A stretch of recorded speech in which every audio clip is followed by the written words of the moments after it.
Hey guys, so this is a diagram of my current setup.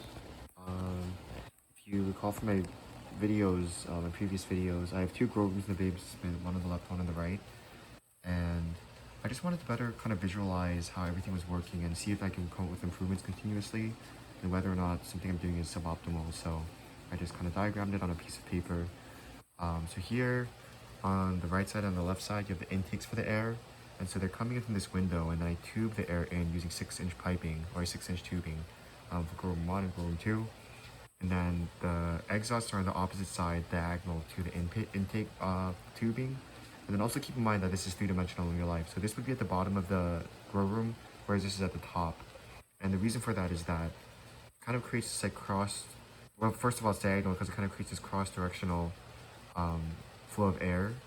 And then as the mushrooms emit CO2, that kind of naturally rises to the top and then is cleansed as the exhaust fan pulls it out of the room.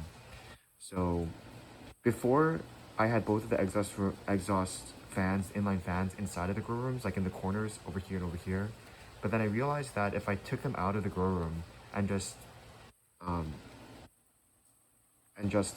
use tubing to connect it to the exhaust area, it would be a little bit easier to clean the fan because the fan wouldn't be getting wet on the outside, and it would likely extend the life of the fan at least by a little bit and be easier to clean so that I don't have to go inside the grow room to take it out and clean it and put it back on. So this way every week I could clean one of the fans and then put a new one in and then clean it and let it rest and then rotate it back in the next week and so on and so forth. So that was one of the things that I did recently. And then you can see that the air is being filtered through this box. So what this is in real life is a filter box. So I just want to kind of, because I'm just still doing this in a residential area, just make sure that I filter through this filter box before I send the air back outside. And hopefully if I move to facility, I won't have to really do this, but I should probably do for now. The temperature of the room are kept at around 65 degrees Fahrenheit. So it's tubing in air from outside that's maybe like anywhere between 70 and 90 degrees Fahrenheit.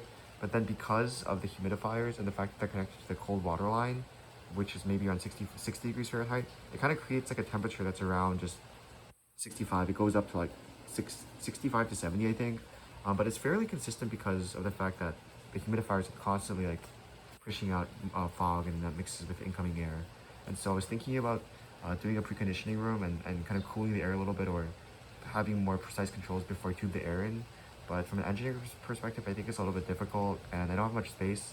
So I'm just going to try using this setup for now and see if it works well. And then if I'm consistently getting like suboptimal yields still after fixing the sterilization issue and the airflow issue, then maybe I'll look at the temperature a little bit more.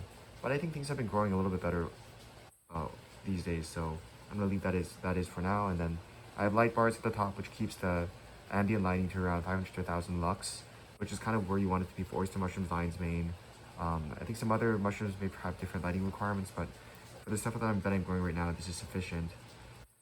And then yeah, another change that I had made was I put the humidifiers outside of the grow tents. So before these were inside, and you know, they would just get wet and spores would like settle on them. But now that I'm just tubing in the air, I think that's a good change so that I can clean them a little bit more easily, and you know, avoid bacterial infection spread through the vector of the humidifier, which coats everything. So yeah, that's pretty much it. I know this is just a piece of paper and some symbols for now, but I feel like if I can really flesh this out and maybe do it in like Lucidcharts or some other flowchart software, I can make like a pretty good like system, and then that might be helpful when I'm brainstorming for the warehouse layout. So yeah, thanks guys, bye.